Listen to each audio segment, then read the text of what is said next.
What's up, Juventini? Welcome back to the AJC, your channel dedicated to Juventus, and this is going to be another therapy session led by myself, Alberto. All right, we have anger as a fan base, and we have anger dragons leading us to this frustration. All right, one of those dragons is Thiago Motta. All right, but today we're going to take it easy. All right, we're going to take a deep breath in.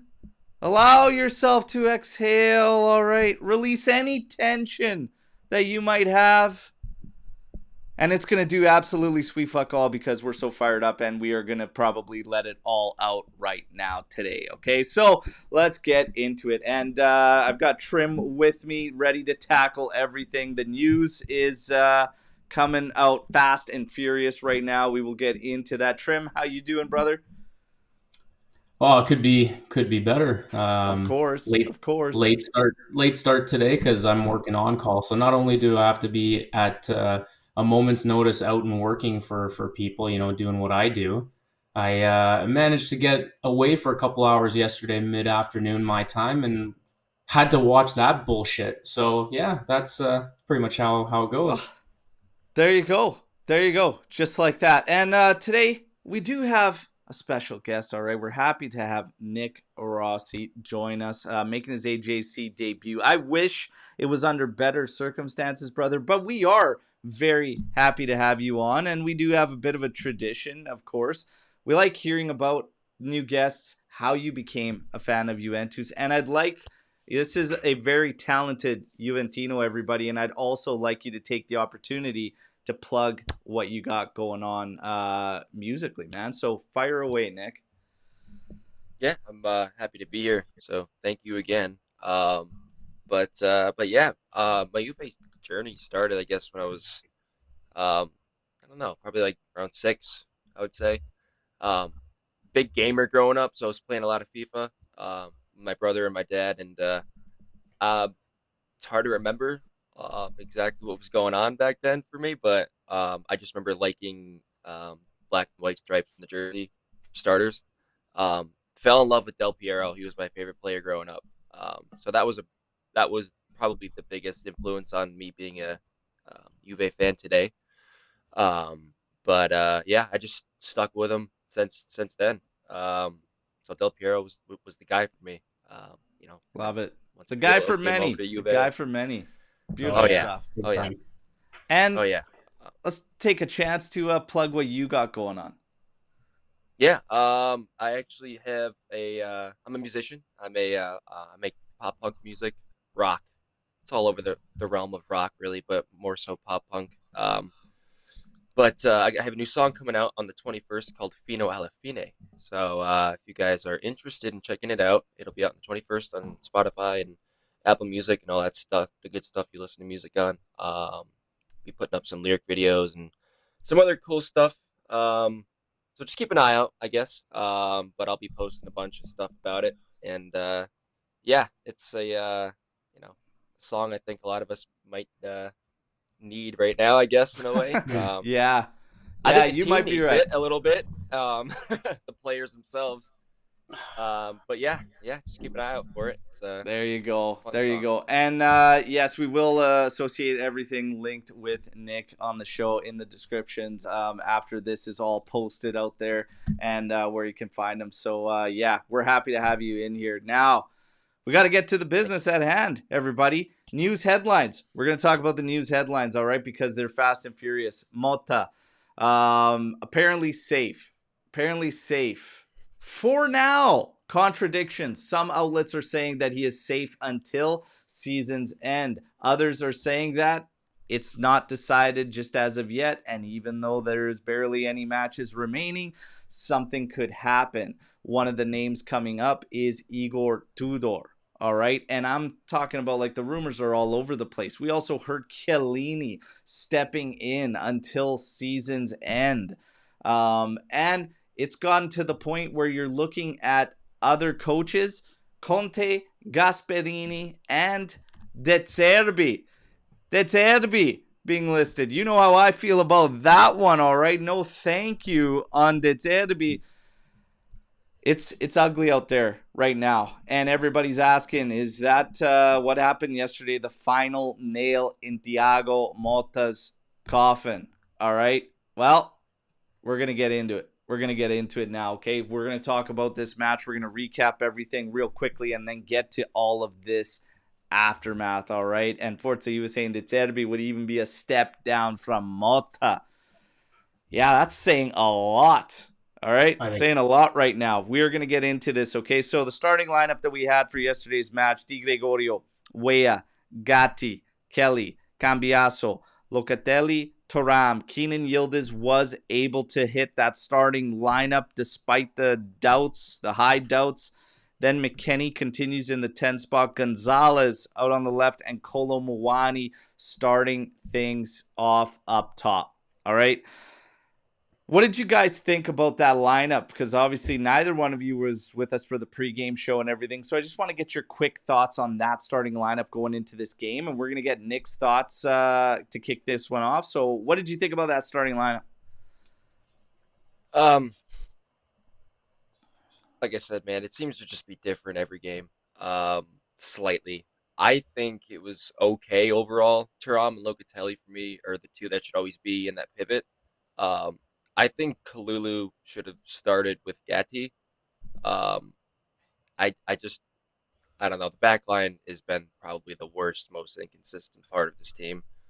I'm not a fan of Nico. Never was. Still am not. Like, I know Thiago Motta likes him because he works hard, but as you've mentioned on here before, anybody can do that.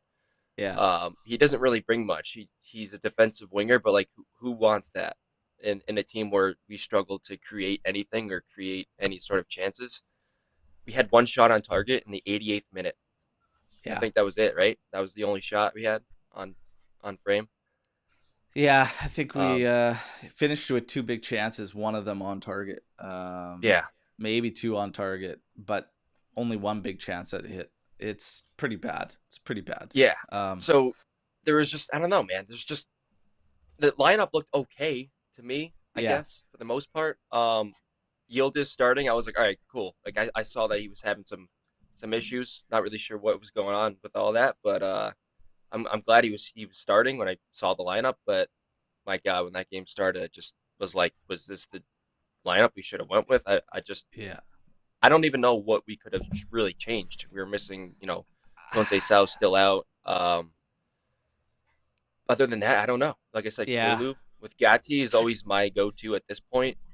We'll take a look at our thoughts as well and kind of put it together. Trim, your quick thoughts on that lineup?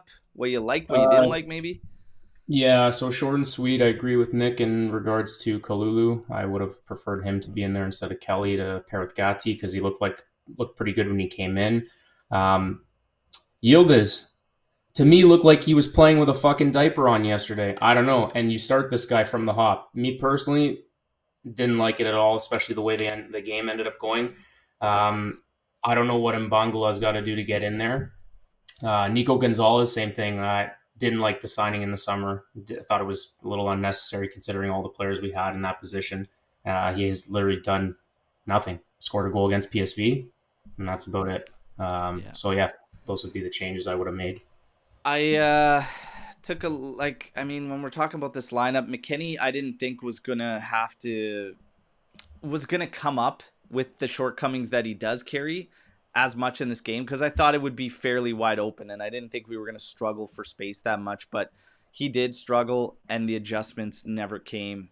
Kenan Yildiz, I think, is a victim of all those guys. They suffer from the same thing. If we're talking about Yildiz, Chico Conceição, even in Bangula, it's trying to make something out of nothing. Even Kolo Muani fell victim to that yesterday because the team game has just fallen flat and is non-existent. When you can look at that many guys in a starting lineup and talk about poor performances, also Locatelli in there, also Gatti, also Kelly, also Weah, that's far beyond an individual thing as well. We played into Atalanta's hand, and I don't think the starting lineup, any changes you would have made would have really drastically changed anything. It had to come from the game plan. and we're going to get into that. We'll kick things off with this game. I think it started off a bit back and forth. Atalanta was countering very strong at the outset, and it was coming from our errors. Our passing was abysmal in this game. Absolutely pathetic from start to finish. And they were countering. We had one good chance. It really came through Kefren Turam again, deciding, you know what, I'm going to move. And he picked up the ball, worked a 1-2, and then has a really good shot from outside the area. Just couldn't get it on target. But outside of that and after that, Atalanta started to put the screws to us on counters because we were coming right up the middle, and time after time after time, no matter who the hell it was, Lloyd Kelly trying to pass forward, Nico Gonzalez trying to pass there, McKennie trying to make passes, they were so labeled, so predictable, so slow that Atalanta was just eating us up in the middle and countering us at will. You get to the 26th minute, and we get a Superman attempt at jumping up in the air, headed down right into his arm, and I'm like, oh my God, what are we doing? What are we doing here? He was on a shocker at this point. McKennie was one of the guys on shockers. This was just, I mean, it's a PK. It's a PK all day. I saw shouts of people trying to claim that Lookman had a handball settling the ball before it got out to the area and before Darun put it in. But yeah, I see shoulder and chest hit right where they meet, settled down. In terms of this, we hear a shove from Jim City. I mean, if you look, this is at the very beginning of the jump too. And by the way, McKennie jumped way too early, but he's got one arm on Jim City, and Jim City's got one arm into him, and you should be going into him as well. It's nothing. This happens on almost every aerial. If we're looking for a shove here, then we don't have men ready to play this game. It's a handball, clear PK, period. Do you guys agree? 100%. Yep. Unfortunately. Yeah. It's 100% a PK for me. I don't see anything stopping it, right? Sadly, Di Gregorio guesses right but can't get to it. Retegui puts Atalanta 1-0 up. Okay? So 1-0 up. Now, from there, nothing changes. Sloppy passing from Juve. And Atalanta countering and countering and countering. At the end of the half, I don't know how we escaped it. Only 1-0 down. Because there was a crazy flurry. A shot from Lookman. It deflects off the post. Di Gregorio turns back, swats it away so Ederson doesn't get the tap into an empty goal. He puts it back into the mix again, falls to Lookman. And Di Gregorio makes an absolutely ridiculous save to keep this thing at 1-0. He makes another save like a minute later on a volley from Zappacosta at the top of the 18, and he gets down low very quick, and again keeping us at 1-0. Halftime couldn't have come at the right moment because we were getting absolutely dusted out there. Absolutely dusted at that point. So we reach half. It's 1-0, and again, lucky to only be down 1. They've got 12 attempts at this point. 3 of them are big scoring opportunities, okay? Big chances. We've got 3 total attempts with no big chances. Not even a sniff of a big chance. What are your thoughts at half? What did you want to see change? Like, was there personnel changes? I know the big one was Kenan Yildiz. I ran a poll question live on that watch along, and I said, do you want to change Kenan Yildiz right now? It was about 57% in favor of changing him at half. Trim, what were you thinking at half? What kind of changes were you looking at? So the first thing I wrote down on my sheet was sub them all. Is it even possible to make 10 subs? Because Di Gregorio was literally the only player that showed up yesterday. And it's actually sickening that I have to fucking say that because at that point we're almost like, what do you do? Do you make all the subs then? Like, I don't know. Anyway, so my my thoughts were, yeah, Yildiz was the easy sub, but I know we'll get into it. Putting Coop as that replacement didn't make any sense at all, especially on, like, he's not a winger. Like, it doesn't make any sense. So for me, the easy choices would have been Yildiz, maybe even Nico at that point, because again, they were struggling mightily on the wings. They had no play at all, but it's just everything, all, like just basic passes. I was saying it in the green room. You're playing on a wet pitch with a wet ball, and some of those pass attempts, or even just little like 5 yard passes, like no zip on it, no conviction, just there was no confidence, just everything about the way the game went yesterday was just, it was fucking brutal. But so Yeah. coming right out of the half, I would have just, yeah, Yildiz was the easy sub. I don't know if I would have put Coop in at that point and in that position. I mean, you had Mbangula on the bench. Like I said, I would have preferred to put him in personally, and then maybe make it one other change. But making the one sub was fine going into the half, because you could see how the game plays out. You're only down one at that point. Obviously, hindsight's easy to look back now after the 3-goal barrage in the second half there. But I would have just stuck with that one sub, would have been okay, and just wrong player in that position, which was Coop. Yeah. Nick, what kind of changes were you looking at real quick? I'm agreeing with Trim on the fact that I was like, do we sub everybody? Can we? I wish we could do that.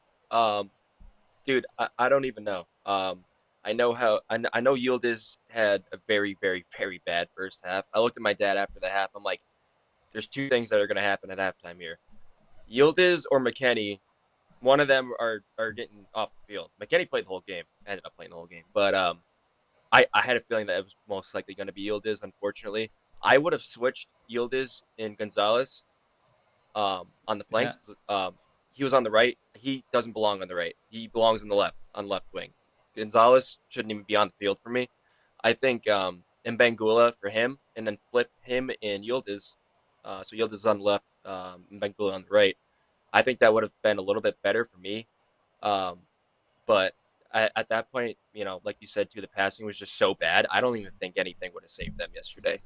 I get the field was wet, and playing on a wet field is very tough. But something that one of the commentators said during the game was, it doesn't even look like it was affecting Atalanta at all. They made like barely any mistakes. Nobody was slipping on Atalanta. No. Everyone on our team was falling. They couldn't make a pass, couldn't receive a ball properly. It was awful. And this is where it gets to for me. This is where it reaches me in terms of my thoughts at halftime that I was very vocal about on the watch along, and that's that the game plan has to change. Okay. I don't know where on earth we came up with a situation where bombing Locatelli through the middle up high and trying to find him on long balls became a strategy for this team and some type of key to success. We've never seen it before, and all of a sudden in a big crucial match with huge points available to you, we decide that this is the game plan and we are going to fire him and launch him through. Meanwhile, Atalanta's chewing everything up and countering you right up the middle of the pitch, and we decide bombing one of the pivots is the play. That's why you have a motherfucking number 10 if you're going to play a number 10. Okay? But the thing is, that had to be destroyed. Whether you wanted Keenan Yildiz out, for me, the bigger thing was you need an actual playmaker that can retain the fucking ball in the middle. Yes, Yildiz was struggling, but then it's got to be somebody else.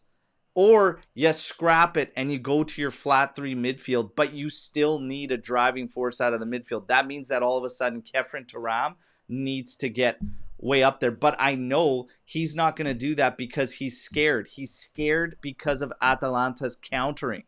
The problem is you played right to that because we never solidified the play on the flanks. Our flank play was atrocious. Weah struggled, had several key moments at his feet, and he was not with it yesterday. Cambiaso, this persistence of Motta sending one of the fullbacks into the midfield as a midfielder created more problems than good for us in this game. Keep the width. Get strong on the flanks. Spread Atalanta out, and then push your midfield as one whole. 3, a unit together. The outsides then make their move up. Bringing Cope Miners in as a right winger was one of the stupidest decisions I've ever fucking seen by a professional manager. Flat out. And yeah, people could say whatever, Berto, you're not a coach, etc. I've coached quite a bit, not to that level, but I could tell you, you know when something will not work from the outset, and I'm sick and tired that all of us as fans could tell you exactly what was going to happen with Cope Miners playing there, and it was absolutely nothing. The guy was invisible. That is on Thiago Motta. He had other options, okay? You had Weah that could slot forward. You had Kalulu that's sitting on the bench. You have Alberto Costa sitting on the bench. You could have even moved Weah forward. It would have been better than having Cope Miners there. He was not forced into that decision.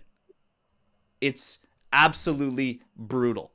And when you're talking about the game plan playing right to Gasperini's hands, Motta was nowhere near the level. And this is what surprises me, because Motta's got 3 wins and 1 draw against Atalanta and Gasperini, and he absolutely missed the mark by all measures. And that's frustrating. Now, that's only half, everybody, okay? So stick with us here, okay? That's only half. Now we get to the second half, okay? Obviously, Cope Miners comes in less than a minute into the second half, everybody. Less than a minute. Juve concedes with Lookman getting a shot stopped, and we were totally asleep at the wheel, and Darun puts this one in, okay? We are going to take a look at this one because this is where it all starts, and again, all of us getting forward and another giveaway, and Locatelli is the furthest one in the screen. He's the highest player. Kolomuani is back there. All like Cope Miners as a right winger is back there. Our midfield, one of the 2 pivots. And this is something that continues to happen. We are so lost positionally. He is the furthest guy up the fucking pitch. And where is the space right now? Kefren Turam is starting to lean to Lookman's side, and you could smell it coming a mile away. Weah's caught up top. He's trying to get back there. Gatti's going to get sucked into where Lookman is. And then where's the space? Right in the fucking middle, because Weah comes in and he stands next to Lookman to try and prevent a cutback or something. Even though he had help from Cope Miners, nobody goes into the middle. And Locatelli's still not even in the frame. Boom. You have yourself a tap-in. It's fucking all out of sorts, everybody. All out of sorts. Okay, that's 2-0. And from there, complete collapse. No belief. Absolutely done. And you could feel it and you could see it. This team was out. This team was out of it. 65th minute. The levels that I need to work on to like control myself when I see Kolasinac and Zappa Costa rip apart a Juve side single-handedly, those 2 fucking guys. Seriously, they carved us right up, and Zappa Costa puts it home for 3. To add to this whole scenario, Kolomuani doesn't get to stay on with Vlahovic. This is probably the best pass of his career. Completely led Lookman on a fast break the opposite way. Slipped on the pitch, etc. Whatever. It's just brutal. It's just brutal. It really sums up the game and how it went for Juve. Because you just knew Lookman was going to score on this. It's just like it's going to go in because of how things are going for Juve at the moment. The fact it was Vlahovic, the fact he slipped there, etc. Boom. There you go. 4-0. Shut this thing down. Get me the hell out of here. Okay? Shut this thing down. Get me the hell out of there. The crowd was leaving. Barely anybody in the stands. They were silent anyways through this game until the end when they decided to chant for Massimiliano Allegri and chanting for the team to go to work. That was the chant. Go to work. It ends there 4-0, and the only highlight of yesterday was the shout-out to the AJC from Andrea Pirlo. So thank you, Big Sev, for that one. That was fantastic, but this game was a horror show. There's not a whole lot more to say to this. And now you get into the aftermath, everybody. Man, I talked about the game plan being poor. When we talk about players, Di Gregorio, the only guy that deserves any type of plaudit. This guy kept it from being 8-0. That's it. Yep, That's it. That's it. Just no point in even going through ratings. Like, he's the only one that should get a rating, and it should be, just the fact that he was the only one who showed up for us. It's crazy to think about this. When I even look at the individuals, I don't think I can see it, like, think of a time where I've seen such highs and lows to both extremes so rapidly in a team. Sometimes from half to half. Like, it's crazy to me. It's absolutely crazy to me. We get to the poll question, though, because everything is around Thiago Motta at this moment in time. And the poll question was this. And everybody in the chat, get ready, fire away. Do you sack him now? You don't sack him now. Okay? Sack him at the end of the season, or do you keep him? I'll give you the percentages. 19% keep him outright. Thiago Motta. 10% don't sack him at this point in time. 28% sack him, but at the end of the season. 43% sack him right now. 43%. Was that the final nail in Thiago Motta's coffin? Where are you guys at on that poll question? Sack him now, sack him at the end of the season. Where are you at on this one? Where are you guys at? Let's start with Trim on this one. So, again, for context, I was Mr. Statue guy, so I'm having a really tough time dealing with all this because I had so much belief in this guy. But, I mean, once October, November came around, we started to see literally no change at all. And we're now here, March 9th, 10th, and it's the same thing. For me, I'm sack ASAP. And there's a couple of reasons. Number one, we go game to game with this. He is feeling the heat, clearly, based on literally changing nothing and constantly trying to drive a round peg in a square hole with the roster decisions and the lineup and not changing the formation, not changing anything. So you're going to go game to game with this guy trying to make it through to the end of the season when Lazio's 2 points behind us for top four, which is sad that we even have to be scraping by or fighting for that fourth spot.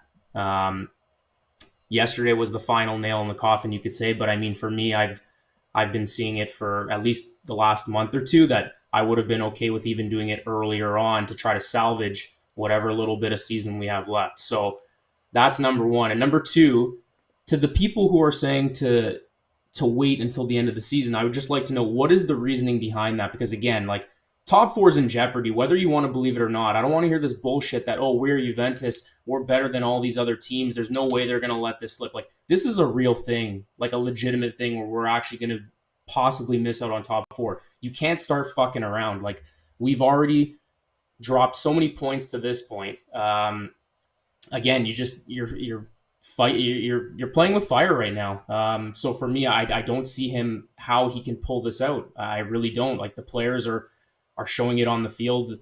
Al, your famous line, a team is a direct reflection of their manager. And I mean, yesterday's performance sums it up. This guy standing on the sideline with this like blank stare, deer in the headlights look on his face. He has no idea what the fuck he's dealing with. I'm sorry. It's just enough. Yeah. I've had enough. I've had enough. I'd rather see someone go in there, a fresh mind, fresh voice. Doesn't have to be permanent, but just to see this out to the end of the year to save us that Champions League money that we so desperately need, and then deal with a permanent solution in the summer.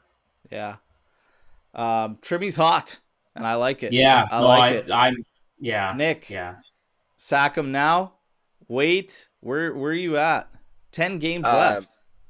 I was part of that 43%. He should have been sacked right after that game yesterday. I'm sorry. I don't care who it is. That is was the worst performance I've ever seen from this team ever. Yeah, he can't read games. He doesn't know what he's doing. He doesn't know who he's playing where.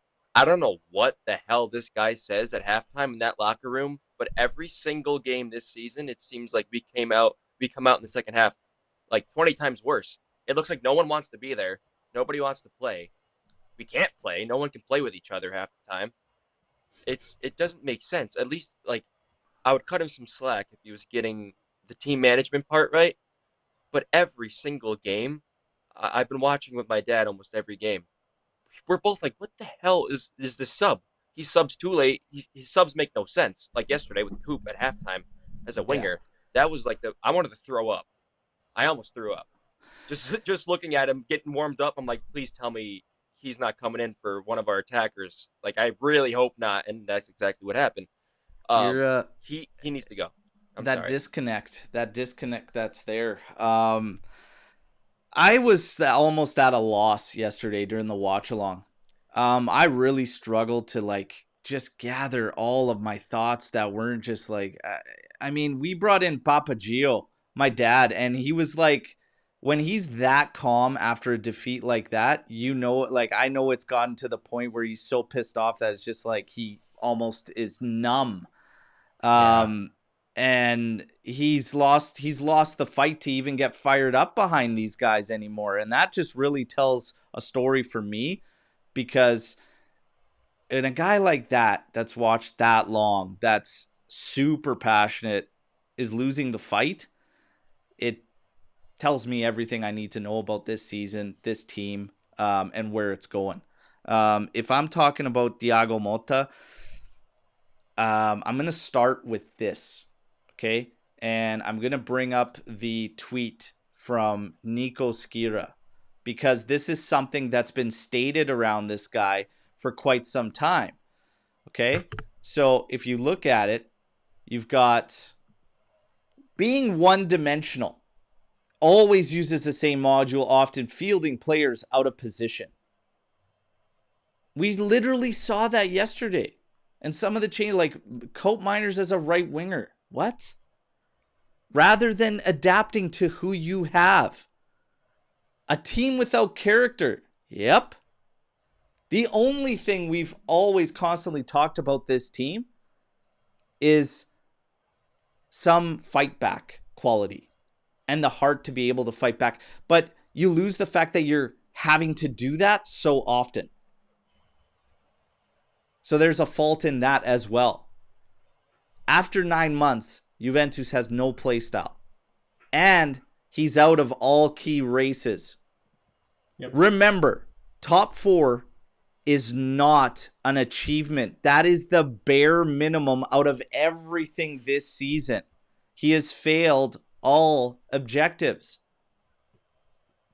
Now, I'm going to continue my thoughts on this guy. It's just, there is a massive disconnect. A massive disconnect. I want to bring up his press conference yesterday. Today we started a game that we knew was going to be complicated for us.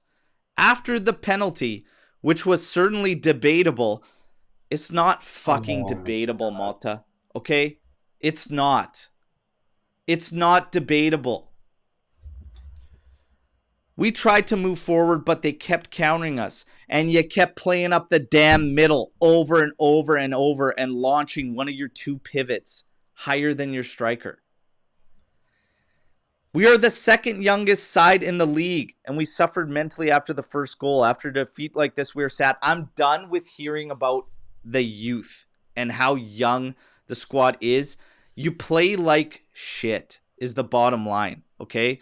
You want to throw ages at me? We're like 3 months younger than Bayern Munich, okay? We're like 6 months younger than Liverpool, okay? You want teams younger than us?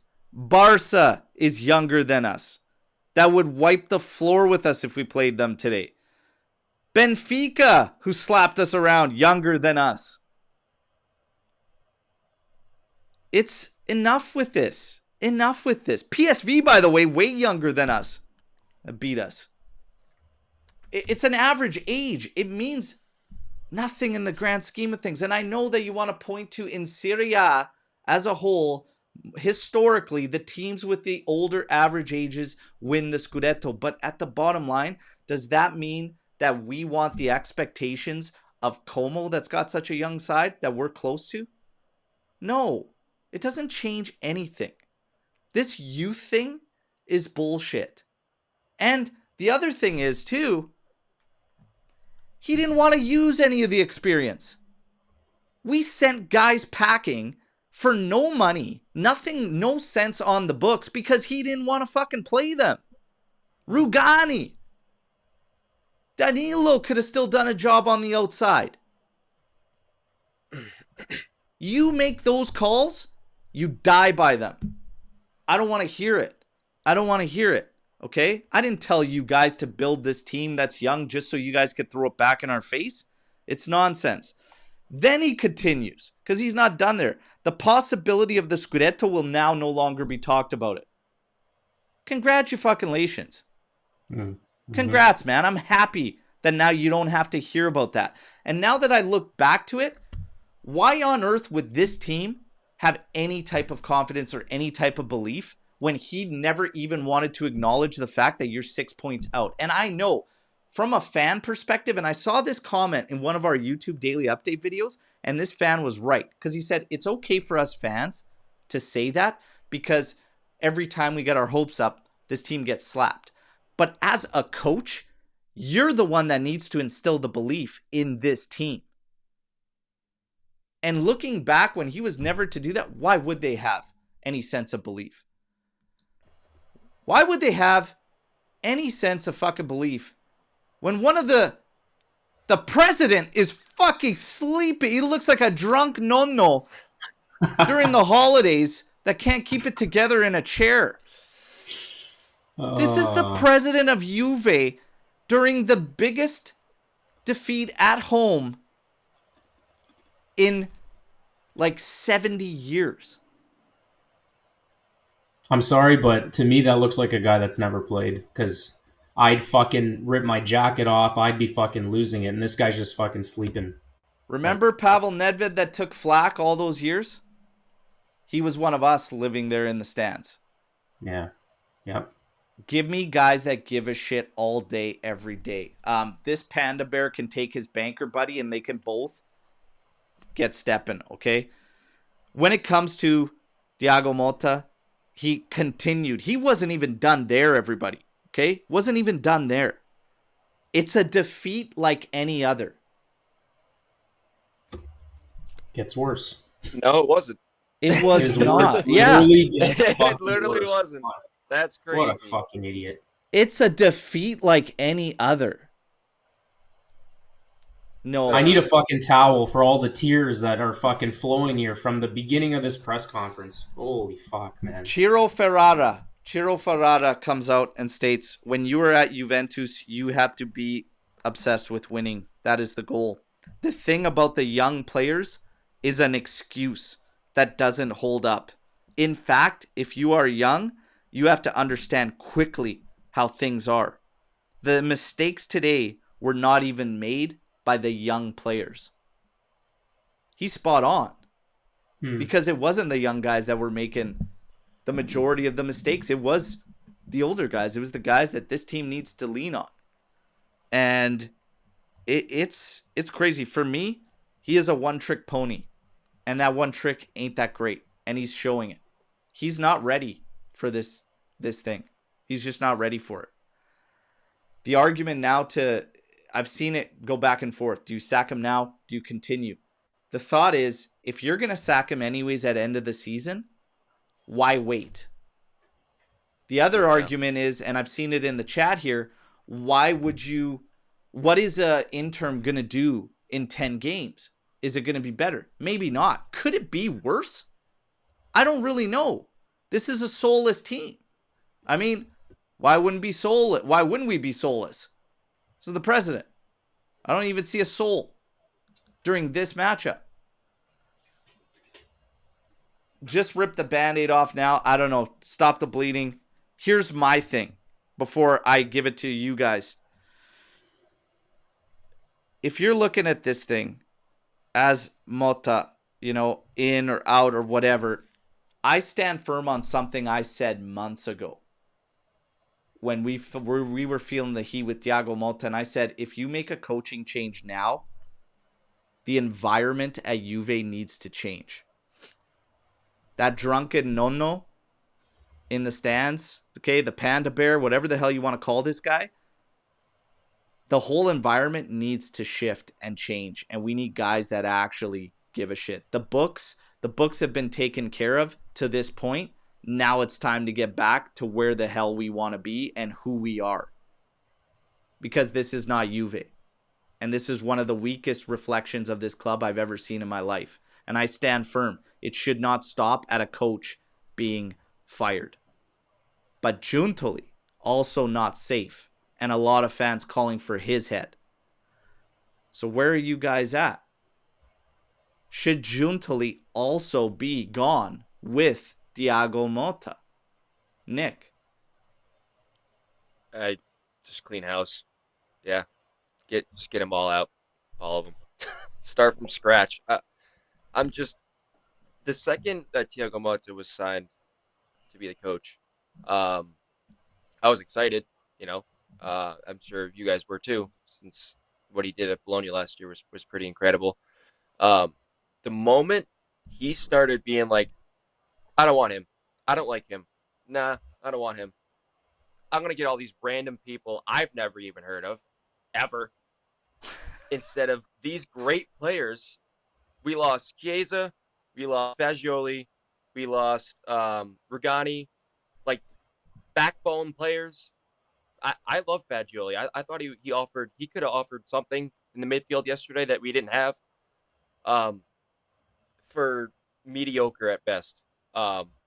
And he was so adamant on being able to pick his players and his style. This is what I want to do. This is how I want to play.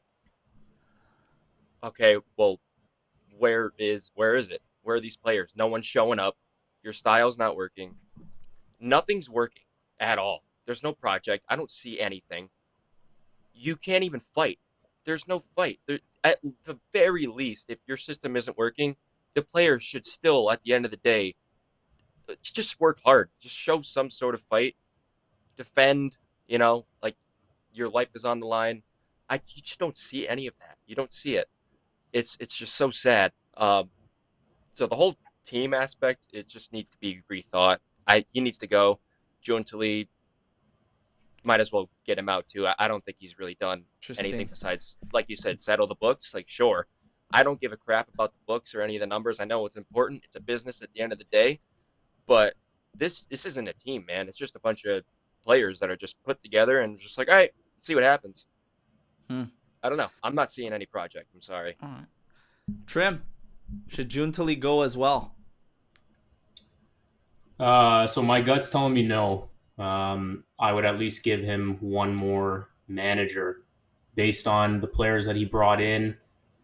He's not the one saying get rid of Danilo. He's not the one saying I'm not going to use Rugani. He's not the one saying get rid of all the youngsters, maybe to a certain extent. But the point is, you bring in Coop Miners, you bring in Nico Gonzalez, you bring in Kalulu, you bring in Thuram. This team on paper is better than the squad that we had last year with Max, and Max won Coppa Italia.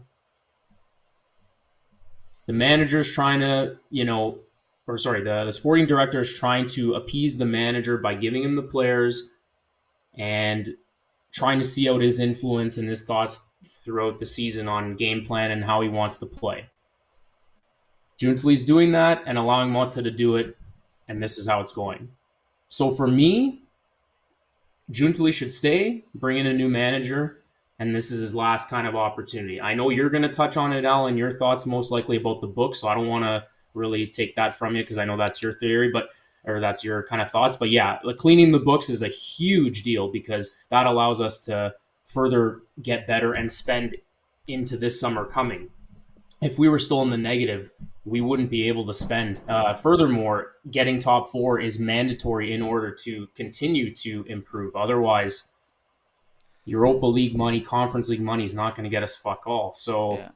for me, Giuntoli should stay. He's not the problem here. I don't care what anyone says about in the chat. Like, you guys have all your opinions, that's fine. But I think for me, it's more of an issue at the very top with Elken. That's the biggest problem here with Juve, because it starts from the top. Like any good company and organization, CEO, ownership, that's the biggest problem right now. But that's way above us right now to talk about. So for this specific question, keep Giuntoli. Yeah, I'm gonna obviously get into this. You could see a mix in here that Giuntoli got rid of the club of those garbage contracts from Paratici. I'm not Bob. Giuntoli should be kicked out. I'm gonna get thoughts off social media in just the aftermath here, and we're gonna fire away with some. We've got Roberto, speechless. We need to go back to an Italian core, look for players at Serie B or C, and bring legend players like Del Piero Buffon to the management. Justin, fire Motta tomorrow. Lifeless play. No one can pass. Clearly don't play hard for the coach. Tired of this shit. Ori, as simple as a wake-up call to the delusional Juventini thinking we are anywhere near a Scudetto winning team. Not good enough. Now pray for the aftermath to not fuck us completely. All season, Thiago's Juve has shown it can't compete with the big boys. Count our losses and hope they hand participation trophies at the Club World Cup. Gotta regroup and come back stronger. Juve Mass, embarrassing loss. Made me sick to my stomach. Nothing will change until our president and go get lost. Again, speaking to levels above even Giuntoli. And again, there's some really, really interesting ones. I got one from Anthony Locascio, who I'm going to actually have on a late night show later on this week. But in terms of this game, some of these comments. So Anthony Locascio says, anyone blaming Giuntoli's Mercato, let's break it down. He managed to bring in a top-level goalkeeper who excels with the ball at feet, a center back who was best in the league when Milan won the title for a fraction of his market value, at least a guy in the top 3 midfielders in Serie A over the last 4 years, one of the Premier League's best midfielders, a super promising Portugal international who scored in the Euros and has family pedigree, a super promising French midfielder, also with family pedigree, and a top Serie A winger who was an injury away from having a World Cup winner's medal. Yes, sacrifices like Hoyson Sule were unfortunate, but in this market, the allure of Pure Plus Valenza from Academy products is too juicy to turn down. It's why Sammy Bangs will leave in the summer and why Yildiz will follow him in 2 years' time. The only fault of Giuntoli was taking a punt on this manager. Listen, everybody's going to have their thoughts, and everybody, while I respect the fact that as fans, naturally, you're not going to give a shit about the books. Why would you? It's about the team. It's about winning. But you can't have one without the other. If your books are fucked, you're not going to build the team that you want to, the team that you aspire to. That needed to happen no matter what. It also needed to happen no matter what because of FFP. I challenge everybody to give me the formula that gets that done in 1 year's time to go to the positive of 112 million euros. Find me the formula based on the roster that we just had that gets you it cleaned up that quickly. It ain't going to happen. So yeah, we might have said some goodbyes we don't want to, but the books needed to be cleaned for anything. Even if it's not Giuntoli moving forward in the future, I will be thankful for him at least getting us to this baseline where now we can move forward. In firing Giuntoli, I say one more manager. You get one more manager, because if this is your vision, etc., and you've got a style of play that you want to put forward to it, this clearly ain't working. You got one more manager to try and kind of put something together, and then that's it. That's it. Because you obviously can't put it together and don't know who you're after too. And it really has to make us wonder, going back, even though I didn't want it, and I would have wanted Motta, maybe Giuntoli should have went with Conte. Especially if now he is in the mix again and you had those two options there. Mm-hmm. Maybe everybody that was screaming for Conte, maybe you guys were right all along. Maybe Conte comes and maybe it still doesn't work. I don't know. But I wanted Motta, but I will stand firm on this as I have. He doesn't feel like the same guy as last year. He's a fraud. I said it yesterday in our group chat, in the army chat. He's a fucking... We got a fraud. Motta is not Motta. I don't even know who he is. I have no idea. It's a completely different This guy coach that cycled through setups, that had players playing well in positions that made sense. It seems like it's not even the same guy at all. It's crazy. Nonetheless, this is where we're at, and some interesting takes there around it. Now, so, sack Motta. Whether you do it now, you do it. Here's another thing, too. Why I get into the environment and the management. The ambitions need to ramp up. Okay? The expectations, the downplaying all this, it bleeds into the team. Weed out the guys because the players aren't clean in all this. But do you guys struggle to gauge what we actually have in players when you watch Motta's team play? And the way it's going out there, like I almost feel like we can't even gauge the guys properly. I don't know. Sorry, go ahead, Bob. Oh, I was just gonna say I do 100% because it also goes to the point of people who are calling for Giuntoli to be out because he's missed on every signing. Giuntoli's not in the player's shoes playing on the field. He's trying to set up the manager as best as he can with the best roster. So the players that are underperforming, that's on the players. 50% for me, and the other 50% is on the manager to put them in the right spots to succeed, which we could all agree is happening. It's a bit of both. It's the players are playing like shit, not as well as they could. Coop Miners is the perfect example because he was not one of the best midfielders in Serie A last year, and then he comes here and literally doesn't have legs and doesn't know how to play. So it's a little bit of accountability on both. But yeah, like to me, it just... you can't gauge these players if they're not playing up to even 75% of their potential. You could argue they're not even doing that. Yeah. And Nick, your thoughts? Yeah, I mean, I just don't know what team I'm going to get game to game, honestly. It's impossible to gauge. It really is. Like you were saying before, we were kind of ramping up a little bit there going into this game. We're like, all right, 6 points from first place. Yeah. Going to be a tough game, but I think we're on the right track here. Finally, maybe a little bit, not anything crazy. Unfortunately, wrong in that part. But yeah, I just don't know who's going to show up, who's going to go ghost. Unfortunately, every single player yesterday went ghost. Besides Di Gregorio, looked like prime Gigi Buffon yesterday. I'm so grateful that he showed up and was the only one that showed up. I mean, it could have been like you said, 8-9-0, dude. That was. Yeah, the shots they were putting on and the pressure they were putting on our back line the whole game. Yeah, other than that, no one showed up. Like you said, I don't know what Locatelli was. He was playing left wing yesterday. It was kind of crazy to watch. Everyone was just all over the place, man. I don't know. I think this team is underachieving for what it has. I don't think on paper we are to the degree of watching what we've been watching. I cannot grasp that. There's way too much against Motta right now that it can't. It was funny. We literally pulled up on the pregame show, everybody comparing the numbers because the numbers were right there with Conte's 2011-12 side. I go, these two teams are nowhere near one another. They can be there statistically, but you can watch the teams and see a massive difference. It's nowhere near. Now we got to get into this fear, if we are going to talk about changing right now. Top 4.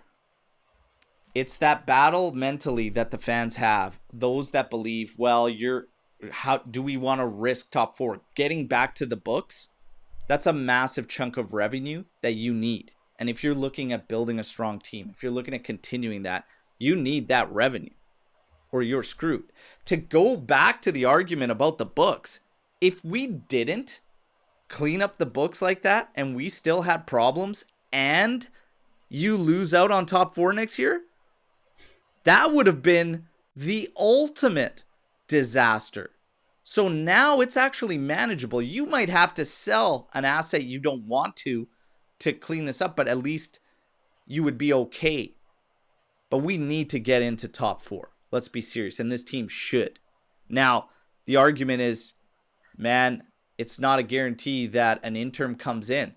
Brambilla, who's been working great with Next Gen, has been brought up as an option. I say leave him there because he's doing so good and don't pull him into this shit. Yeah, agree. You agree? Do you agree, like, Nick? Yeah. Yeah. I mean, anybody that were to come in right now would be in the weirdest, most awkward position. I wouldn't want to be in, and no, I'm good. That's just too much, man. I don't know. I'm saying leave Brambilla alone. Let him do his thing there. Do not pull him up into this. It just, for an interim, man, like, seriously. Let's take a look. If you could find a situation, ideally, like Roma found Ranieri, who doesn't even want to continue. He was like, I just want to come in. I want to help, whatever. I fail to believe that there's nobody amongst Juve's range, amongst Juve's world of guys that have coaching tickets that give a shit about Juve, that would be like, I'm not going to come in here for the 10 games. I fail to believe that. So I'm at the point where what we're seeing is just, yeah, we're getting nervous about top 4. We've been looking at everyone else's schedules, because everybody got ramped up. We were looking at Napoli's, Inter's, Atalanta. We got to look at Lazio's, everybody, because top 4 is where it gets interesting. If you're going to look at Lazio's remaining schedule, Udinese today, they actually have an awful record against Udinese. So, hey, fingers crossed. And damn you, Motta, for having me watch Udinese Lazio, for God's sake. Scoreboard watch. Jesus. Okay? That's on you. Bologna won't be easy. Torino, Atalanta, and Roma on back-to-backs. Genoa, Parma, Empoli, then us, and then Inter, with Lecce being the last game. So they don't have it easy either. It could very well come down to that game between us and Lazio.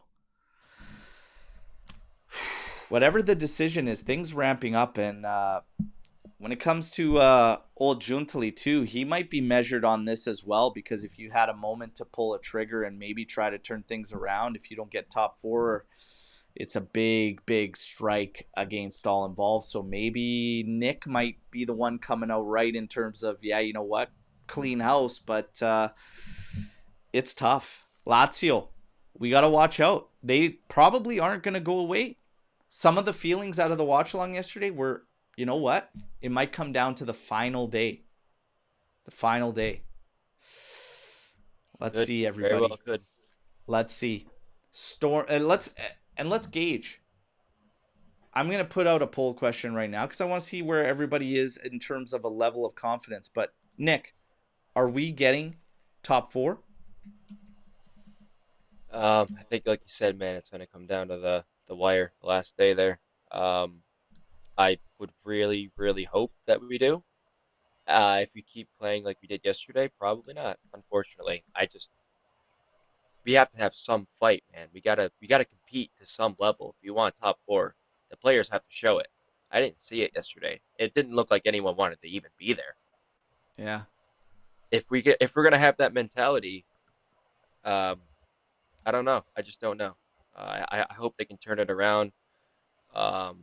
And like you said, if we were to have Conte right now, I think his style of coaching would, put that mentality on these players that we can do this, we can win, we have to fight, we have to work hard for each other. Like, that's what he's good at, as a manager. He's able to put a team together mentally. I think everyone right now on this team is so individually, the confidence, the mentality. The biggest part of being a player in a sport like this is up here. Yeah.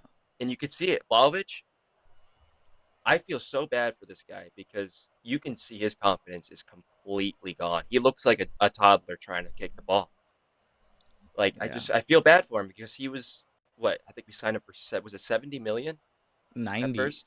or It was 80. 90. 80. This was an 80 80. million striker who can barely kick the ball because of his confidence just over the last year and a half, 2 years, just slowly started going down. He's at rock bottom, man, and I think all of the other players are slowly also getting to that point. It's all mental. It really is. And this is a game of momentum too. So if your mentality isn't there and the momentum is against you, it's back. Your back's up against the wall. And yesterday, that's how it was. I don't want to make excuses for Dusan Vlahovic. All I want to do is point to one thing, which is in relation to what I've talked about earlier, which is the environment at Juventus, because there is a responsibility of the people at the club, and I think that they've been failing for quite some time, and it is tied to around that moment in time where we brought him in a January, but that season and even a bit before, if you're pulling guys in, it's right around the time where we were losing ourselves and we were Yeah. losing our identity, and the DNA was slowly getting sucked out of the life was getting sucked out of the club. Yep. Through multiple instances. And this, like, Vlahovic came in towards the very end when Arriva Bene was around, Cherubini and Agnelli, when they were literally depleted from the board. Who's taken these guys in and letting them realize that, look, man, the Fiorentina thing, that's cool, but now Juve's a different beast. And groom them and prep them and everything. But then you have this contract that was a disaster on top of it that all adds into it. We just heard Kolomuani talk about his experience in France. Signing, being bought for 90 million by PSG and not being able to handle the pressure whatsoever and failing. Part Juve, part Vlahovic. I think we need to stay away from these splash signings, these big signings. Like, I think 50 should probably be our cap. And we usually, historically, do better at the less expensive signings. I don't know. It's an interesting thing, but I don't think these guys are getting groomed properly. I don't think there's anybody like truly embodying the DNA that we want to put forth from the team, and it all starts there before and on top of Giuntoli, on top of Motta. Or these players are going to be set up to fail. I think the environment is almost toxic. You know? Trim, will we get top four? So there's so many different factors that obviously play into this, but I'll just keep it as simple as I can. If Motta stays, then no. But the thing is, I don't think he's going to end up staying, because if we're if we're in jeopardy, if we actually fall to fifth, or let's say we lose the next game to Fiorentina and Lazio win today, then how do you not get rid of him and then bring someone else in? For me, it's simple. If they bring someone else in, they'll find a way to, string together 3-4 wins and then keep their spot secure, because regardless of how we're feeling in this moment, for me, there's a couple banana peel games in there for Lazio. Specifically, the one against Bologna, I think actually might end up being a draw. So at the end of the day, it's how many times have we said it's Juve versus Juve? If Juve come out and play the way they should, they get the job done, or they get a result and they get the points needed. So we're still in the driver's seat. It's up to us, and the ball's in our court. We got to make good with it. But like I said, I don't see why getting rid of him now won't make a difference, because you're going to get rid of him in the summer anyway. So that's part of the reason why, for me, I'm really, focused on getting rid of him sooner rather than later, because in the summer it's going to happen anyway. Yeah. So why wait? Well, what's the point of waiting? Yeah, it's one of those things. Why wait? why wait if you're going to do it anyways? Yeah. Just rip the Band-Aid off, right? In terms of are we getting top 4? 67% believe no, we will not. I personally think we still will. I'm going to say we still will. It's going to be ugly, but we get in there. My faith with Motta in doing it might have hit rock bottom yesterday. Guys, get the likes up. It's time for Storm the Barn, all right? We're going to fire through these and try to see. We've got some time to machine gun some of these. Atalanta put Juve's feet back on the ground. Yeah, big time. Big time. It feels like for years now, though, every time this team gets, like, expectations pick up or ramp up around them, they fall flat on their face. Comes down to characters that we have in as well. Like, a lot of things play into it, but my God, this is several coaches now that's happened to. So the environment, preparing these guys, like grooming these guys, building champions. When we go back to the guys we used to pick up on cheap deals that we developed and did well with, grooming champions. We're not grooming champions. It's kind of concerning. I'd love if Juventus made a move to contact Jurgen Klopp and tried to convince him the Juve project. Juve, I hate that word project, okay? Everybody knows that. But Klopp! Klopp! Do you want Klopp, boys? I would take him over Motta any day. Are we ready to put however many billions Liverpool did for Klopp? Are we going to be able to fuel a Klopp build? Because he spent a lot of money. Not as much as Pep, but he spent a lot of money. Well, Maybe sell.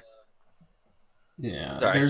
there's an argument to be made. Like when he was Dortmund's coach, I don't think they spent a lot. So I mean, if you want it depends which model you want to use. But to me, I don't think it's realistic. The guy wanted to be, head of all of Red Bull, right? So I don't know. I don't see it as realistic. But it basically, if you actually have a legitimate shot of contacting him and trying to sell our club to him and want to bring him in, I think you have to decide which model you want to look at. Because again, like I would say we're closer to Dortmund in terms of spending, not I don't know, Liverpool. Yeah, they spent a lot of money, ownership, all that, but I don't know.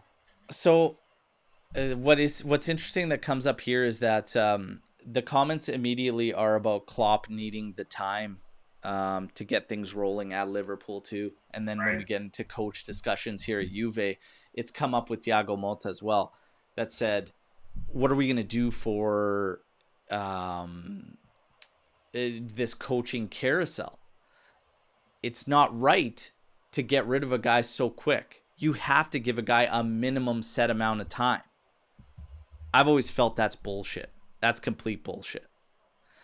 You'll know, and it'll feel right, and it won't feel like this when you have the right guy. Yeah. Like, you'll know. And there's no point in carrying it on. I'm a firm believer that when you got the right guy, everything makes sense. It all falls in line.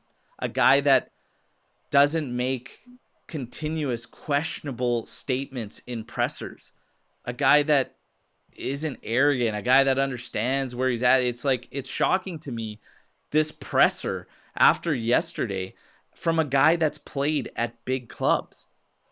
It was completely tone deaf. This guy has been completely tone deaf to the entire his entire Juve tenure so far this season. It's crazy. And I give him the benefit of the doubt most of the times. But you know what? Now enough's enough. There's no improvement. There's no growth. You have to still at least see something in that first year. It's nonsense. It's nonsense.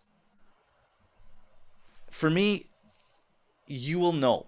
And there is no set time. There is no, this guy needs minimum 2 years. No, you will know. You have a job to do. You need to do it. There is not enough influence coming from this manager that is to the positive. People talk about flashes in play. People want to talk about Verona. See, this is what we can do. We approach the game in the right way. Is he the only one that can do that? Because he's also the guy that maybe took that Verona game and got arrogant and thought he was going to walk all over Atalanta, and they piped you at home, bud. That's not Juve ready. That's not Juve quality. Not there. So there's no set time. But Klopp, I mean, yeah, if he was available, he would be up amongst the candidates. Confidence in securing a top 4 finish after last night's historic trashing at home? Well, we talked about it. Kind of dodgy. I still think we do it. Joe Tellerico, Colo seems to have dropped out. I think it's due to lack of service, but do you think this will affect Juve's decision on trying to bring him back? What are your thoughts on Colo, boys? We'll start with Trim. What do you think about Colo? And are you on the fence about signing him outright, or do you say finish the deal? That's going to depend on PSG and how much they're actually going to be willing to accept. I mean, at the right price, I would definitely consider keeping him as a second option, or because I know we're going to be looking into another striker as well because of Vlahovic is leaving, and obviously Milik is basically. What's your right price for Colo? Oof, in your tough. opinion, what's your right price? What says no for you? Anything over 50 is no. Like 50 even is go like up to 50. Okay. Yeah, I feel confident in what I've seen that he could be a $50 million player, bare minimum. Like, he could obviously surpass that and play well and continue to have success and raise his value further. But I wouldn't say he's like a 30, 40 million. Like, I mean, we're splitting hairs at that point. But basically, my comfort level is 50 max. But again, I don't know if PSG is going to be willing, because there's so many conflicting reports. But I'm happy with him personally. Like, considering I was one that was like, when we first got him on loan, I'm like, I'm not convinced at him by all. But he's shown me enough to show that there's a player there. And again, as maybe a partnership, depending how we play next year with, if it's another manager, are we going to play a 2-striker setup? Are we going to play him as second guy, right? Nick, where are you at on Colo? What do you think? Lock him up, or you're unsure? There's a couple different things I want to touch on before I answer that. I know that we were, I don't know how true it is, but linked with Retegui and Osimhen. At some point, at least I've been seeing some stuff about that. I personally would love Retegui. I think this season he's completely blossomed. I know it's under Gasperini, and he's known to do that for strikers. So I would like to see Retegui in this team. Osimhen, another great striker. But if we're looking at solely Kolo Muani right now, I think that him coming in, first couple of games was really good. I liked what I saw.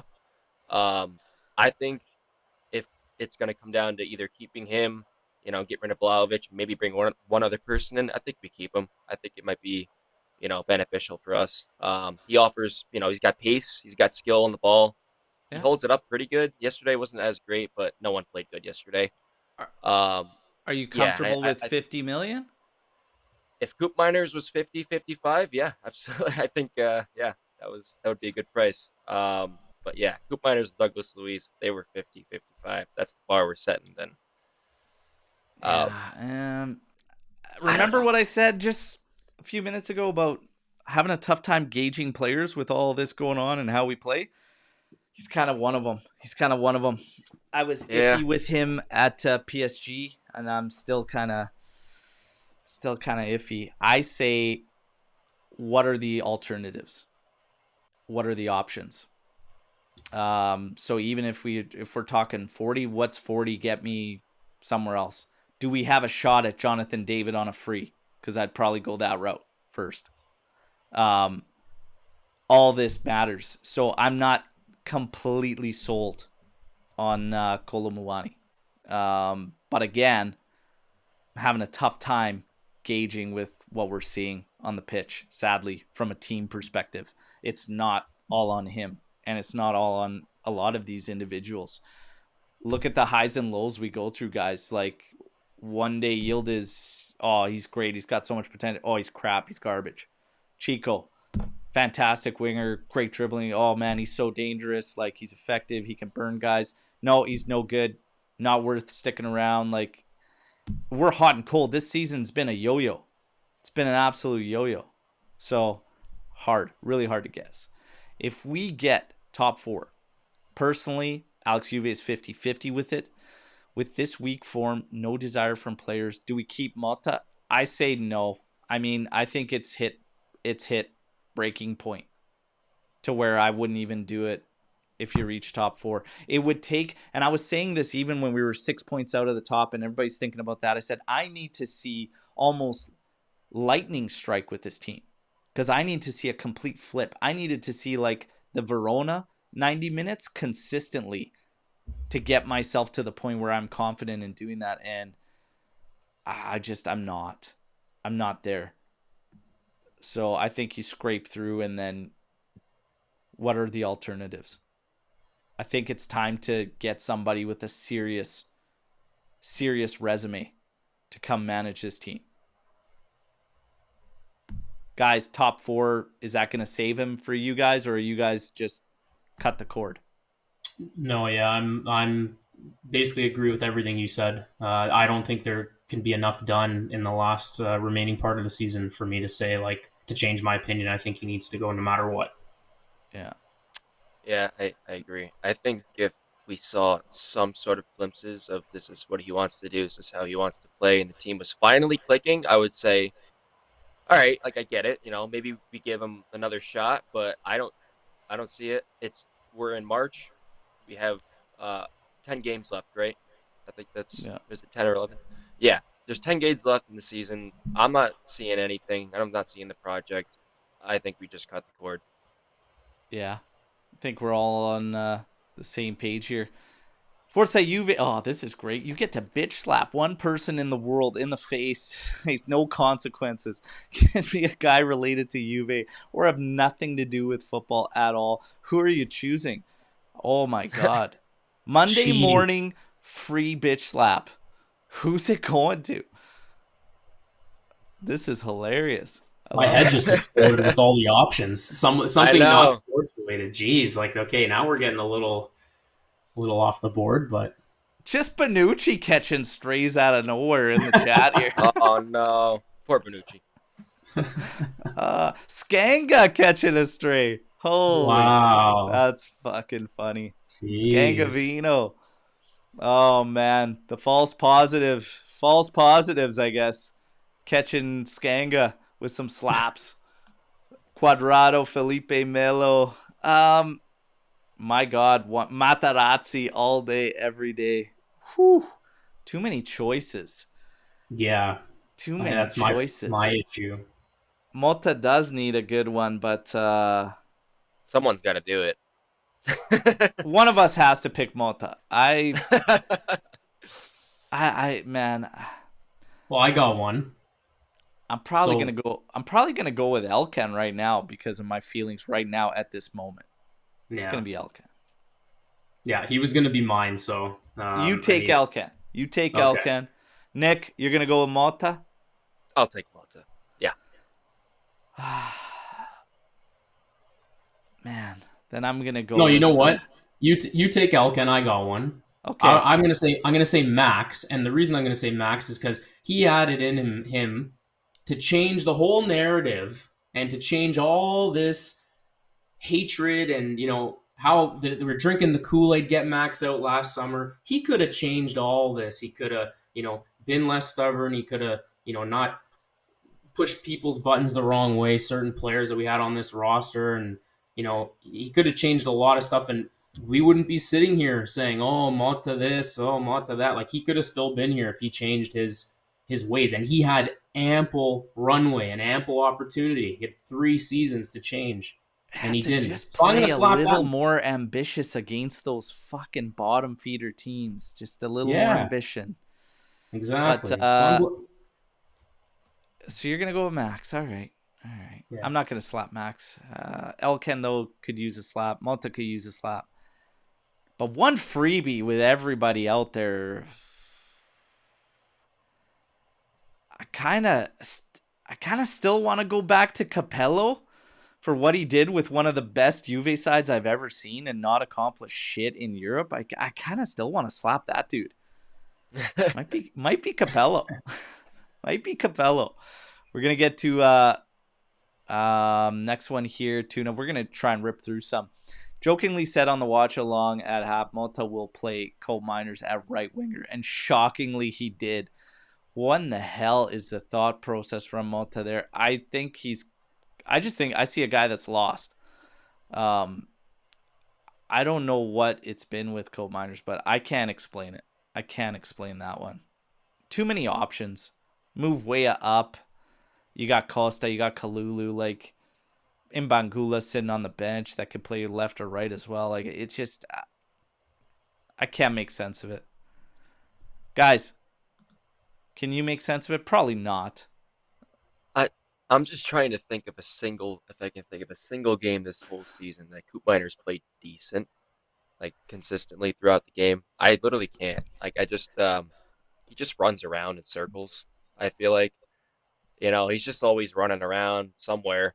The But beginning, when he gets, he was like unlucky to not score several goals when he first came in, but the energy was there, the enthusiasm was there. That's been sucked away. Like, now he doesn't even have that. Now he's just going through motions.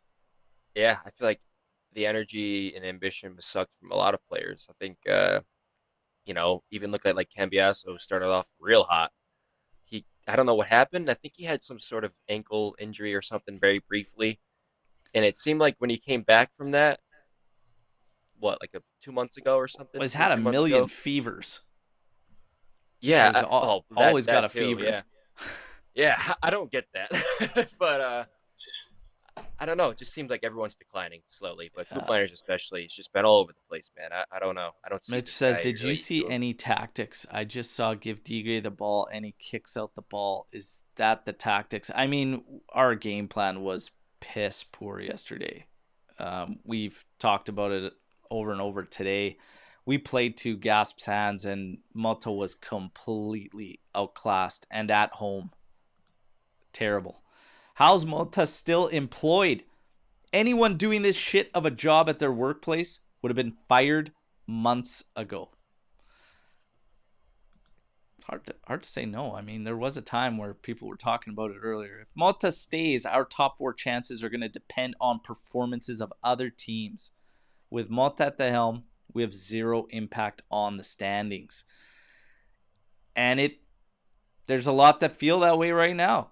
It's hit kind of rock bottom, boiling point, call it whatever the hell you want to call it. But yesterday's a tough one. And there was this argument that the Empoli defeat was actually worse than yesterday. I mean, yes, in terms of the fact it was Primavera players and second string Empoli players, but this was like the ultimate, you have no hopes in hell of these dreams or this chase of something higher. Like, this is the same thing that you've gotten all year. And I'd argue his connection to the game and the moment was even the furthest we've seen all year in terms of Motta. So I'm hard pressed to say that the Empoli one was worse. I mean, yes, with the circumstances, but 6 points out of top, big points at home. Like, maybe they're both just equally disastrous, which they were. Yesterday were people making comparisons. Exactly. Yeah. This wasn't yesterday. We brought it up on the pregame show. That was going on all week with the numbers being the same. Like, there's no comparison. No comparison whatsoever. If Motta had Bremer and an actual fit squad next season, this is a huge different story. Okay. I've been a broken record about this, and I've said this over and over and over and over and over. I don't think personnel is the all-out issue here. His game plan is not translating to the team. Period. Everybody thought when Vlahovic was out, now you're going to see us play well. Nico Gonzalez is going up top there. Oh, we play so much better with Weah up there. It's like, No. Even Kolomuani now is suffering from all the same struggles because the team game is non-existent. Bremer helps patch up the back big time. But this team got one shot on target in the 80th minute of a game that you were 6 points away from top, hosting Atalanta, who was 2 wins and 3 draws in their last 5 coming into this. I'm sorry. I don't think it changes things to the biggest degree. I really don't. Yeah. Do you guys believe it? Well, for me, I'll just keep it short and simple. If you're relying, if as a manager, if you're relying on one player not going down long term for injury, he goes down, and you're going to use that as the excuse that, oh, coulda, woulda, shoulda been better, then you're just, it doesn't matter if it's Juve, doesn't matter if it's Empoli, any club at any professional level, if you're a manager relying on one player, you got bigger problems. Yeah. That's it. Yeah. Yeah, I agree. Yeah. I don't think Motta is necessarily relying solely on Bremer. Obviously, it's easy to pin that for the fans to be like, "Oh, we lost Bremer, so that's why we suck." No, that's not really it. There's a lot more to it, and people are saying the same thing about Man City this season without Rodri. You know, but it goes deeper than that. There's a lot of things we don't know about and we don't see behind closed doors. We don't know what they do I don't know what they do in training. I don't know what mentality he instills in his players, but I don't think you can blame it on one player going out injured. Yeah. The system should still, if it worked, should still be there. The ideas should still be there, but they're not. Yeah. And he's not adapting to that. So. And Joe kind of speaking to this, saying Bremer has been injured since 10 games in. Can Motta still use that as an excuse? Yes, the form dropped, he left, but your pros, I feel like it can't be an excuse. I'm with you. Let's not forget, going into yesterday's match, we were the top defensive side with only 21 goals conceded. And that's without Bremer, pretty much. Yep. So it's, yeah, you can't have everything rely on one guy. I believe we need a coach with experience at a big club. Looking at who's available this summer, Xavi is the only one that fits the criteria. Would you take Xavi? My gut's telling me no. Just a flat out no, and I don't know why, but my gut's just saying no. Xavi doesn't really excite me, to be honest, and I don't think, we talked about fits. I don't think it's a fit. Yeah, no, I agree. I think there will also be better options out there that would be a better fit, or that just offer more. Like, I understand it worked because, again, he was coaching Barca, the team that he played for, so it did work for a period of time there. He showed that he could do a little bit there, but just no, not for Juve. Yeah. The Spanish Motta comment kind of makes me laugh. Spanish Motta. Yeah, I'm not feeling that one. It's all Alberto's fault. Whoa. As he started the match preview earlier yesterday, that confused our players too much, so they had, you know what? I'll take the blame. Yeah. You'll never get a lack of accountability from my part, so I'll take it. Okay? I'll take it. Moran believes it's just because Motta is simply a one-trick pony. I mean, he really showed it yesterday. Holy shit, I'm getting fired, boys. Woo! It's tough out. It's tough out here after these defeats. Nobody's safe. Yeah. If you were Giuntoli, how would you approach the team and the coach after yesterday? I'm going to go back to even before what I said is this was evaluation period for everybody. And it should have been explained to them. I would have said this probably after the Champions League debacle. And if it wasn't, definitely after the Empoli, Coppa Italia debacle. But guys, all of you are getting evaluated here on out. Like, read them the riot act. If you want to be at Juve and you deserve to wear these stripes, that actually fucking means something that you guys don't seem to understand, show it. Because now's your last 11 games to do so. And if they haven't done that already, shame on them. Because it should have happened. Not approaching media and saying, oh, everybody's safe, this, that, blah, blah, blah, we're young. Yeah, but no, fuck that. Guess what? This isn't good enough. Everybody's pretty much playing for their jobs. If you care or give a shit to be here. Because I want guys that give a shit. Period. That's as simple as I would make it. Yeah, I don't really think much needs to be said after what we all saw yesterday. The players are on the pitch playing and basically going through the motions, witnessing that. If that doesn't tell you everything you need to know, I mean, yeah, just basically he would walk in there and just say, like, you're under a microscope till the end of the year, nobody's safe. And that's it. It goes for everyone, players and manager. Yeah.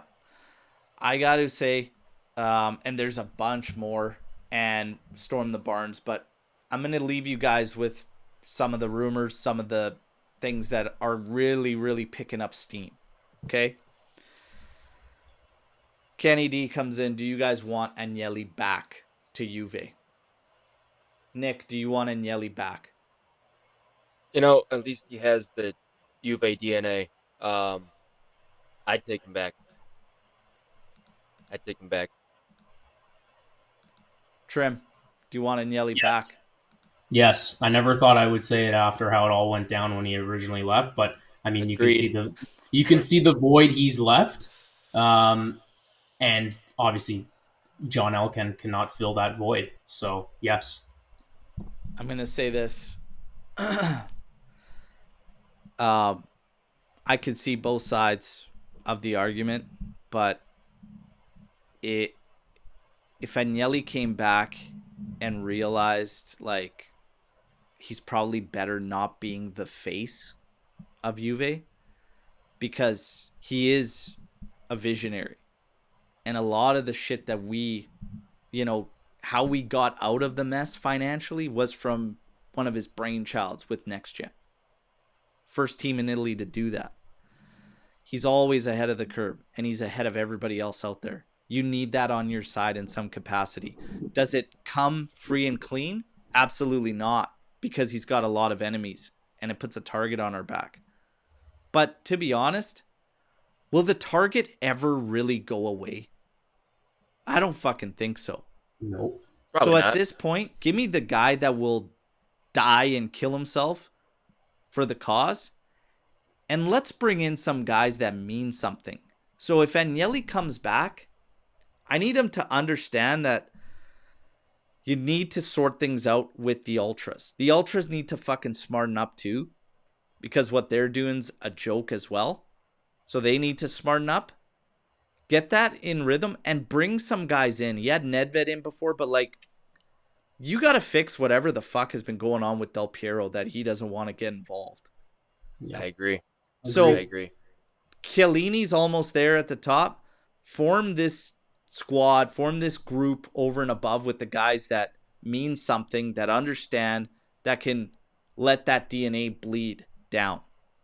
But Agnelli, Tether, we all heard about Tether that came in as one of these shareholders now at 8-something%. Okay. That apparently came from Agnelli. Agnelli has been working with Devasini, the CEO of Tether. They're planning to get more. They want to have majority shares. Agnelli wants back. It could apparently happen very, very soon. Way earlier than 2 to 3 years that everybody's talking about. The rumor is it could be happening this summer, and it could be going down where Agnelli comes back. And then everything's up in the air, because Giuntoli might not even be Agnelli's guy. So everything's going to be up in the air, but the rumors are that they're pushing. And the rumor is that Tether is going to be the main sponsor of Juve to a contract of 40 million per season for 5 years, making it a 200 million euro deal. If that's the brainchild of Agnelli, he's done more than the fucking guys currently here at finding a deal and everything. If that's seriously coming from Agnelli while he's not involved, the guys currently here are a joke. And he just dunked on them. So That's your rumors and rumblings out of Italy here, but that's a hell of a deal. That's a good deal. That's right up there with the Jeep money. I think Jeep topped out at 38 million after certain like achievements and stuff. But if that's true and that comes to fruition, that we signed 5 years, 40 million a season with Tether as the main sponsor, boom, boom, little mic drop from Agnelli while not even involved. And I will say, when I talk about the environment, it also stems from employees and everything that, I have some contacts and whatnot, and saying that the feels, the vibes, just working there in whatever capacity is not where it needs to be. It's broken on all levels. Remember when Agnelli used to hold meetings, and I brought this up too? He'd have everybody. He'd have Toto the bus driver in there. He'd have frickin' Doris work in the kitchen. He'd have everybody. Renato, the groundskeeper, who, by the way, was also catching strays yesterday after Vlahovic's slip. Apparently, our field is just dog shit. I'm like, well, it's a rainy game, and it didn't seem to bother Atalanta or anybody else, so I don't know. But anyways, Agnelli used to hold shit down, and you know what? It might take somebody like that getting back. It's hard to say no. But you guys, one way or another, it appears, if we didn't get the news now, even though we're hearing rumors, Giuntoli's talking to Tudor, etc., all this, it appears we're going to ride this thing out until season's end. You know what I always say? Buckle up those seatbelts. It's going to be bumpy. Top 4 is a must. Fingers crossed. We got to get there. Next up, we're Sunday again. And this time, it's going to be Juve and Fiorentina. And we travel away. So it doesn't get easy. And you're coming off the backside of some bad results. Get ready, everybody. Get ready. If Fiorentina goes sideways, I think that's the axe for sure. Yeah. I'd be very surprised if we didn't do it now after Atalanta. If that game goes sideways, bye-bye. I'd be very shocked. You can't mess around with top 4 like that. 2 L's in those 2 pivotal matches going down the stretch. This is a big one. Let's see what goes down. Of course, I'm going to bring you all the news updates leading up to that. And, of course, there'll be a match day hype up preview show. Well, we'll try to get hyped up. The team needs to be hyped up, so hopefully they tune in. And then the watch along. Trim, absolute pleasure as always. Always cool hearing your thoughts, your opinions. You were fired up today, which I absolutely love. All right. Love that passion. And Nick, man, we got to do it again, but we got to do it under a victory. We got to get you on a victory show, man. Yeah. All right. But again, everybody, let us know where they could find you, find your music at. A talented Juventino that we obviously want to showcase and spread the love, because we've got talented Juventini all over the place. So, Nick, last chance to kind of plug yourself. And again, thank you. Big thank you for coming on. Yeah, thank you again. You can find me on Instagram, TikTok, all that stuff. Nick Rossi _NY. New York is where I'm located. And new song coming out on the 21st titled Fino alla fine. So I think we all need that right now. Just the message, even if you don't like the song, which hopefully you do. But we need them to blast that thing at halftime. Motta just needs to shut up and play that tune. And so someone just tape earbuds to his ears, on repeat for as long as he needs it. There you go. Training all week, blasting that song. That's actually, guitar, buddy, guitar. I play the guitar. Okay? Yeah, and I did dabble at the drums, but I ultimately always picked up the guitar. So I made a life-changing trade of trading my drum kit in for a foosball table with the original one goalie at the back. It was class. Nice cup holders, 2 cup holders on each side, because I don't mess around. Okay, go big or go home. So you need to be double fisting. All right, but guitar, Nice. and maybe who knows? We start an AJC group. start an AJC group and just make tunes about what the hell we're witnessing here, game in, game out. No, I won't put you guys through that, but we'll leave the music to Nick, who's the talented one when it comes to that. All right, guys, we'll see. And where is Skanga? Skanga's in that same room that's been on fire for months, just sipping on that cup of coffee next to Lucci, not realizing that the building's burning down. That building might be J Medical because they're on my radar too. So when we change the environment, that building, expand the museum right into J Medical because that's crazy. And honestly, we probably have bodies there that could still play a part in that museum. Ramsey probably hasn't even left, and Millick's in there somewhere. So there you go. It all makes sense. You guys, no matter what, enjoy your weeks. Of course, I'll keep you in the loop with the news. As always, no matter what, fino alla fine, forza Juventus. Get this right, lads. Top 4, we need it. Come on. Absolutely.